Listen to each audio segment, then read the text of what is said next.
We're going to dive into one of history's great paradoxes today. It's the story of an army of slaves who grew so powerful they ended up controlling the very empire they were sworn to protect. This is the incredible rise and fall of the Ottoman Janissaries. So that's the big question we're tackling, right? How on earth did a military force, literally built from enslaved children whose entire identities were erased, climb their way up to become kingmakers, to become a law unto themselves? Well, it's a wild story that starts with a system that was as ingenious as it was brutal. So meet the Janissaries. These guys were formed way back in the 14th century. They were the Sultan's personal household troops, his absolute elite infantry. And you can see they had a distinctive look, they were known for their fierce discipline, and for a very long time, they were probably the most feared soldiers on the planet. But, their origins were, well, they were anything but glorious. Their story doesn't begin with patriotic volunteers signing up. No, it begins with a really unique and incredibly harsh system of recruitment that was the very foundation of their power. The whole thing was built on a system called the devşirme, which basically means the child levy. Now, what this meant was that every few years, Ottoman officials would go through their Christian provinces, mostly in the Balkans, and they would forcibly take the strongest, smartest, young boys away from their families to serve the Sultan. And this process was chillingly methodical. Once they were taken from their homes, these boys were forcibly converted to Islam. Their names were changed, their family ties completely severed. Then they were put through years of this intense, almost monk-like training. They were taught one thing above all else. Their only loyalty was to the Sultan. Yeah, you heard that right. In the most literal sense, they became his personal property, his slaves. And seeing this manuscript from the 16th century, it just makes it all so real, It's not just some abstract policy in a history book. You're looking at the actual moment of registration. The human reality of a system where a child's entire world, their whole future, was changed in an instant. The psychological conditioning was just total.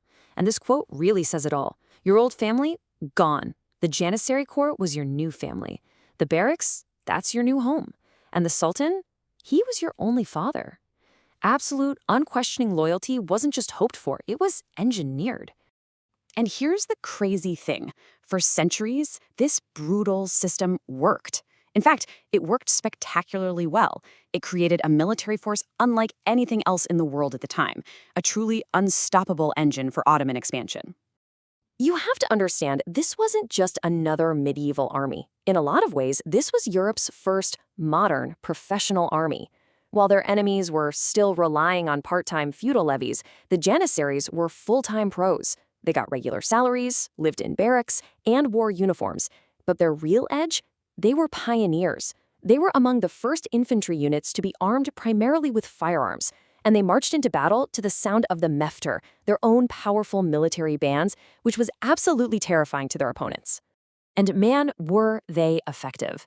They were the tip of the spear in all the greatest Ottoman victories. We're talking about the capture of Constantinople in 1453, the Siege of Rhodes, the Battle of Mohawks, you name it.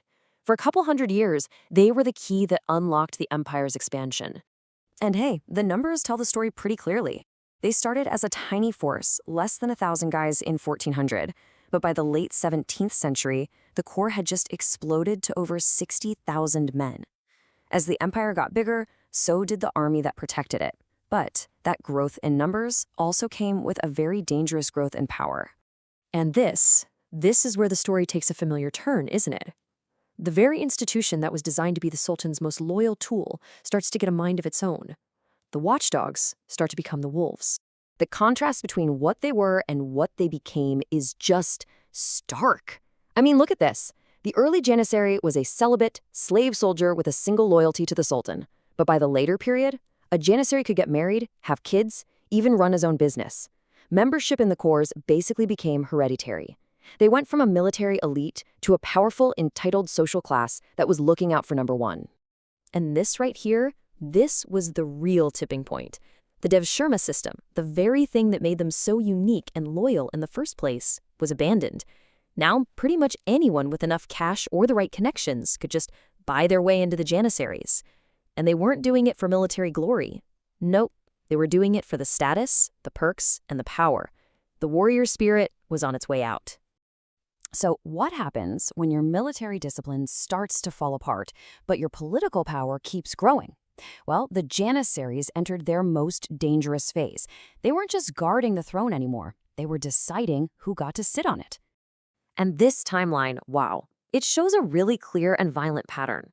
In 1622, Sultan Osman II even suggests he might want to reform them, so they revolt and murder him. A century later, they force another sultan off the throne. Then in 1807, they get rid of Selim III for one simple reason. He tried to create a new, modern army that would threaten their monopoly on power. They had become this deeply conservative force, fighting against any and all progress.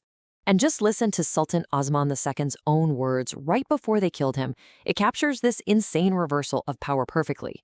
He was, quote, outraged at becoming subject to his own slaves. The master had become the servant, and the slaves, well, the slaves had become the masters. And for daring to point that out, he paid with his life. So for almost 2 centuries, the Janissaries were this untouchable, almost cancerous growth on the Ottoman state. But by the 1820s, a new sultan, Sultan Mahmud II, decided that the only way to cure this disease was to cut it out completely. 135,000. By 1826, that's how many Janissaries there were. That's the sheer scale of the problem Sultan Mahmud was facing. This wasn't just a troublesome army unit anymore. It was a massive, entrenched state within a state. Getting rid of them wasn't going to be a matter of signing a decree. It was going to be war. But Mahmud, he was smart. He played the long game. For years, he secretly trained a new, modern artillery corps that was loyal only to him. And then, and this was a masterstroke, he got a fatwa, a religious ruling from the top clerics. This ruling declared the Janissaries traitors to Islam itself. So he wasn't just making a political move, he was making a religious one. On June 15, 1826, Mahmud sprang the trap. He announced his new army, and the Janissaries did exactly what he knew they would. They revolted. They marched on the palace. But this time, the Sultan was ready. His new artillery opened fire, blasting their barracks into rubble. It wasn't a battle, it was a massacre. In the days that followed, over 6,000 Janissaries were rounded up and executed. Thousands more were hunted down or exiled.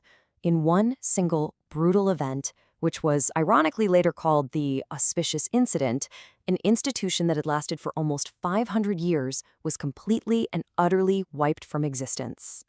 But their story has one last kind of strange twist. Their cultural legacy actually outlived them. That powerful percussion-heavy music their bands played, it had become famous all across Europe, and it directly influenced classical composers like Mozart and Beethoven. So when you hear a Turkish march, you're actually hearing an echo of this long-gone legendary corps of slave soldiers. Which brings us right back to where we started. The Janissaries were created to enforce order and loyalty, but they ended up becoming a source of chaos and rebellion. So it leaves us with a final thought, a timeless question, really. Can any elite group, no matter how disciplined it is at the start, avoid being corrupted by the very power it's given? It's something to think about.